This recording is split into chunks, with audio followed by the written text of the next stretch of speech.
Hoje a gente vai falar tudo que você precisa saber sobre as bets. E, na verdade, sobre a CPI das bets. Elas são regularizadas porque precisa ter uma CPI para investigar. E por que que influenciadores estão lá presentes na CPI? Por que que Virgínia Fonseca foi lá chupar o canudinho na CPI das bets, né? Vamos lá, é porque ela fez, eu estou falando isso na brincadeira, que ela foi chupar o canudinho do copo Stanley dela e chupou o microfone, né? Vocês viram isso, né? E falou assim, vão para cima, enfim, foi um escárnio, né? Uma balbúrdia, né? Então vamos lá, já vou abrir aqui para vocês. Primeira coisa, é regularizado? Apostas de cota fixa de eventos esportivos são regularizados desde 2000, permitidos no Brasil, regularizados por lei desde 2018, que era o governo Temer, finalzinho do governo Temer, pela lei 13.756 de 2018. O que seriam apostas de cota fixa? Apostas de cota fixa é você saber exatamente em eventos esportivos, saber o quanto que você pode ganhar. Então não é aquele negócio assim que você entra, eu quero ganhar milhões. Então, assim, é só cota fixa, tá? É por isso que muitos jogos de azar no Brasil, eles não são permitidos.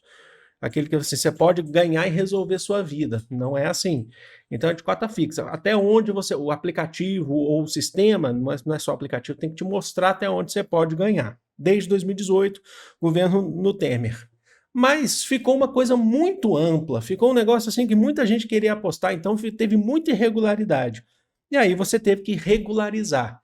Em 2023, o Congresso Nacional aprovou uma medida provisória que foi sancionada pela Lei 14.790 de 2023, incluindo entre as apostas de cota fixa os jogos online. Mas não é só isso, não é só, colocou os jogos online, agora vai ser também por aplicativo, que são os mais famosos que a gente vê aí, que a gente vê os influenciadores aí mostrando para vocês. É mais que isso. Ele definiu algumas restrições importantes. Em 2024, por conta disso, foi criada a Secretaria de Prêmios e Apostas, a SPA, ligada ao Ministério Federal, tendo como objetivo a regularização dessas atividades de aposta. Então, o que ela definiu para a gente que é muito importante que você saiba? Os jogadores eles precisam ser identificados com reconhecimento facial e CPF. Então, assim, não é um usuário de internet normal. O cara, para entrar no aplicativo de aposta e fazer seu cadastro, ele precisa ter o reconhecimento facial e ele precisa colocar o CPF. Ele tem um nome real, tá? Então não pode ser não pode se usar contas laranjas, fantasmas para poder ganhar dinheiro no aplicativo de aposta, mesmo porque não ganha dinheiro, né? E com cadastro obrigatório em conta bancária, certo? Proibindo o pagamento de prêmios em dinheiro, espécie ou boleto. Não pode ter o pagamento de dinheiro em espécie ou boleto. Isso aqui é uma medida, inclusive, de segurança, né? Quando o dinheiro é feito, pagamento em espécie, é muito perigoso para fraudes aí. Logicamente que vocês já devem saber que isso é proibido para crianças e adolescentes, certo? Então, por isso que você tem essa questão do reconhecimento facial e do CPF. Você não consegue jogar se você não tiver isso. Agora, tendo essa regularização, vocês perceberam que é regularizado. Assim, vou dar a minha opinião. Você quer saber, né? Minha opinião? Você quer saber minha opinião? Mesmo que você não queira, eu vou dar. Para mim não devia existir nem com regularização aí, não devia. Para mim não deveria ter jogos de aposta aprovados em nenhum momento na história do Brasil. Mas vamos lá então. Agora a gente vai falar direto da CPI. Se é regularizado, se tem lá as normas, por que uma CPI? CPI das bets. Vamos embora. O requerimento foi feito pela senadora Soraya Tronic, que é inclusive a relatora, certo? Do partido Podemos, do Mato Grosso do Sul, que é a Soraya Tronic, ela ficou muito famosa, ela é a famosa política que falou, foi candidata às eleições de 2022 à presidência, e ela que falou pro padre Kelmon, vocês lembram disso? Que ele era um padre de festa junina, né? Então, assim, ela tá acumulando muitos memes desde então, e agora na CPI das Bets, ela também tem se mostrado bastante, o pessoal tá vendo muito ela aí, né? Vamos lá, o objetivo da CPI, que é a Comissão Parlamentar de Inquérito, que é feita, é uma CPI do Senado, tá? CPI do Senado, tá? É investigar, é analisar, se eu não me engano é CPI mesmo, do Senado, é investigar analisar e investigar lavagem de dinheiro. Então, por exemplo, relação de casas de apostas, aplicativos de apostas com grupos criminosos de lavagem de dinheiro, tá? Por parte das empresas e também de divulgadores, certo? Bem como a influência, eu coloquei influência dos influenciadores, mas tudo bem, vocês entenderam, nos programas e seus respectivos contratos. Então, você tem que fazer a CPI, foi chamada, a CPI também ela olha para os contratos. Os contratos que são feitos entre as casas de aposta e os influenciadores que vão divulgar essas casas de aposta. Se os contratos eles estão de acordo com a lei, mas mais do que isso, é que vocês precisam entender. Tem um componente muito importante na lei, que é o componente da ética, tá? É o componente da ética, isso não pode ser passado. Muitos desses contratos, eles não utilizam o componente da ética, eles burlam isso. A gente aqui no Parabólica, há um ano passado, se eu não me engano, a gente recebeu a proposta de uma casa de aposta aí, de uma Bets aí. A gente recusou logo de cara. A gente, na verdade, nem respondeu, tá? A gente nem respondeu, porque acho que não tem nada a ver com a gente, e era uma regularizada, mas a gente, assim, a gente não teve contrato, não teve nada. A gente simplesmente não respondeu, tá? Você gostaria, foi um indício, né? Foi como é que é? Um chamado. Você não quer, de repente, conversar para ser parceiro? Não. Tá? Porque a gente não sabe, não é de acordo com o que a gente acredita, a gente é contra esse tipo de coisa. Enfim, vamos lá. Esse componente ético que eu quero que vocês peguem bem é o seguinte: análise dos contratos. É por isso que a Virgínia Fonseca e outros influenciadores agora estão sendo chamados para a CPI. Leva em consideração uma chamada cláusula da desgraça. É um apelido dessa cláusula da desgraça, para ver se esses contratos têm essas cláusulas da desgraça. O que é isso? Aquela cláusula que diz que conforme eles divulgam, aí a pessoa entra lá, se as pessoas perdem, certo? Quem está ganhando é quem? Quem está ganhando é quem? A casa de aposta, certo? É o aplicativo que está ganhando. Você colocou dinheiro, você perdeu, quem ganhou foi o aplicativo de aposta. E nesse caso, a cláusula da desgraça, porque você trabalha com a desgraça do outro, de quem está apostando e perdendo, porque não vai ganhar, tá? Só para te falar, não vai ganhar. Você perdeu, esse influenciador que divulgou, que fez um contrato milionário, no caso da Virgínia Fonseca, a discussão é sobre um contrato de 50 milhões de reais, não é pouca coisa, não é pouca coisa, que ela ganharia em cima da perda dos outros. Cada um que entrasse lá e perdesse, ela ganharia uma porcentagem. Sabe o que ela falou? Ela disse assim, que não existe essa cláusula no contrato dela, que é a cláusula da desgraça. Ela só disse que o que tinha era uma cláusula que não era isso. Mas raciocina comigo para você ver se isso não é a cláusula da desgraça. De que conforme a empresa, o aplicativo, fosse tendo ganhos, o ganho dela também aumentaria. Vocês entenderam? Eu preciso explicar de novo isso.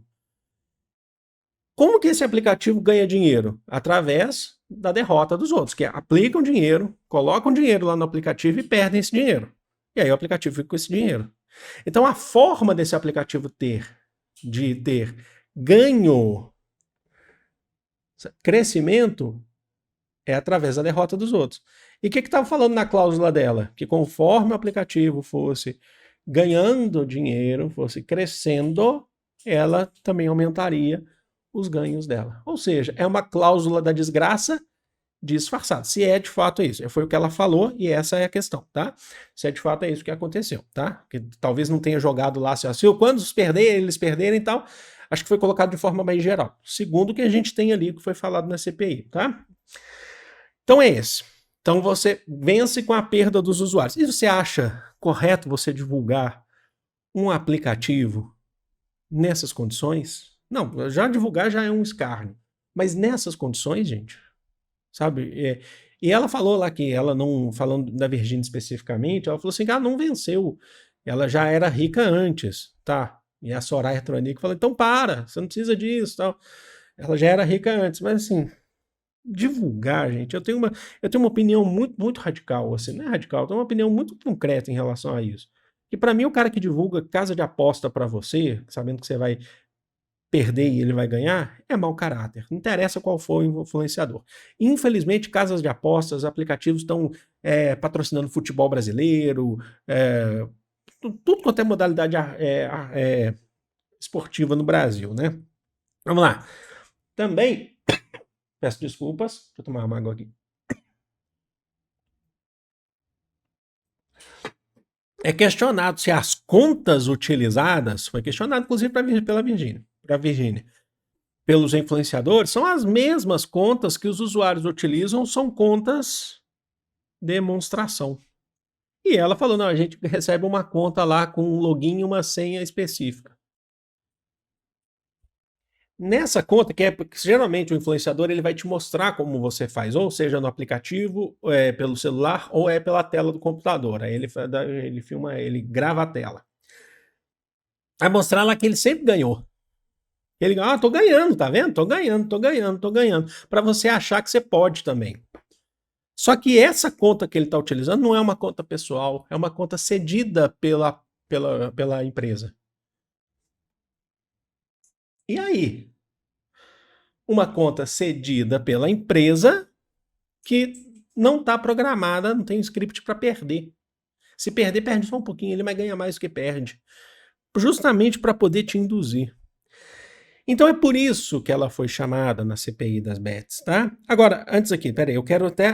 tem mais coisas para falar, tá? É que a apresentação acabou.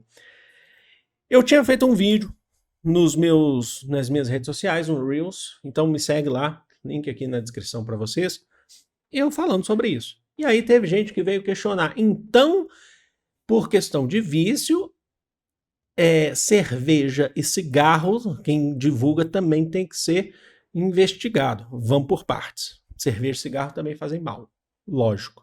Tá? Aqui não é para falar bem de cerveja ou de cigarro. Tá? Só que já existem leis. Por exemplo, eu te desafio a me encontrar no Brasil, no mundo inteiro já é difícil, mas no Brasil, um influenciador que divulga marca de cigarro. Por quê? Porque desde 1996, para quem é da minha idade, 40 anos, não precisa ser 40, mas para cima de 30 aí, tem 42, né? Vai saber que antes você tinha propaganda de cigarro. Por exemplo, Gerson, quando era jogador do Fluminense, ele fazia propaganda de marca de cigarro. Marlboro, estava em tudo quanto é lugar. O Marlboro estava lá no carro da Ayrton Senna, na McLaren, sabe aquela McLaren? A McLaren, ela não é por originalidade branca e vermelha, quando a gente vê quando era criança, da Ayrton Senna. Aquelas cores eram por causa do patrocínio da Marlboro. Portanto é que você olha a McLaren hoje é o quê? Laranja, mas ela também foi prateada depois. Por causa de patrocínio da Marlboro, ela era das cores da caixa da Marlboro. O carro é como se fosse uma caixa da Marlboro. Não pode mais. Aquela McLaren naquela condição, com escrito Marlboro, não pode mais. Você pode ter as cores, mas não pode ser lá a marca do cigarro. Desde 1996, porque isso também pega por questão de contrato de TV e tal. Cigarro não pode passar nem em TV e nem em rádio. Porque antes você tinha aquela questão de mostrar que propaganda do free, né, do cigarro, né, que a mulher fumava e falava assim, era um ápice do prazer. Não pode, você não pode fazer isso, tá? Não pode. Bebidas alcoólicas, não é só cerveja. Bebida alcoólica pode ter propaganda, sim. Mas essas propagandas se restringem das 21 horas às 6 da manhã. 21 horas da noite até às 6 da manhã. E tem uma série de restrições em relação à cerveja, à bebida alcoólica. Não pode ter pessoas com menos de 25 anos de idade fazendo.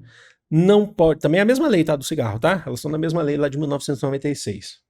Você não pode ter infantilização da propaganda, então você lembra que era muito comum você ter... Isso foi colocado depois, tá? Mas é a mesma lei. Você tinha desenho animado em propaganda de cerveja, os caranguejinhos da Brahma, a tartaruga da Skol, Copa de 2002, não pode mais. Que a lei é de 96, mas essas coisas foram sendo acrescentadas, tá? Foram emendas. Não pode ter nem cigarro, nem cerveja. Cigarro não pode ter nada, né? Mas assim, nem cerveja. Não pode ter conotação sexual e não pode falar também, não pode ter nenhum tipo de conceito de propaganda de aumento de virilidade ou de feminilidade, tá? Em relação à cerveja. Em cigarro, a única coisa que você pode ter em cigarro, que não é propaganda, é a exposição de cigarro em local de venda. Mas não pode ter essa conotação sexual, não pode ter nada disso. tá? Questão de prazer, não pode ter nada disso. Mas o influenciador, ele pode divulgar alguma marca de cerveja? Ele pode, mas dentro de uma condição muito restrita. Muito restrita, tá? Então, gente, a lei para cigarro e cerveja no Brasil já funciona. Já existem, elas funcionam. Dá para você dizer que elas funcionam sim, tá bom? E uma outra coisa, suponhamos aí numa divulgação de bebida alcoólica de cerveja, você não vai encontrar um influenciador que está divulgando, por exemplo, uma cerveja artesanal lá do bairro dele, tá? Que às vezes ele faz uma degustação, ele está divulgando, vou deixar o link aqui da minha cerveja artesanal, você não vê ele falando que você pode mudar a sua vida completamente se você tomar um copo daquela cerveja. É diferente das bets, das casas de apostas, dos aplicativos de apostas, e muitos influenciadores utilizam, assim, falando assim, que você pode pagar suas contas, você pode viver disso quase. Aí eles sempre colocam assim, mas tem que ter mais de 18 anos, não pode, não vai, você pode perder também. Mas olha só como é que eu tô ganhando. Vocês entendem? Tá? Então, assim, não venha utilizar esse argumento da cerveja, da bebida alcoólica, do cigarro, que é bem diferente. São dois problemas também que a gente tem na sociedade. Sabe? Duas drogas consideradas lícitas, mas são drogas, mas que têm restrições pesadíssimas pela legislação brasileira e parte da legislação mundial, tá bom? Então é isso. Vou ficando por aqui, espero que vocês tenham curtido, espero que vocês tenham gostado desse vídeo, amo vocês de coração, deixa aqui nos comentários, um grande beijo, fui!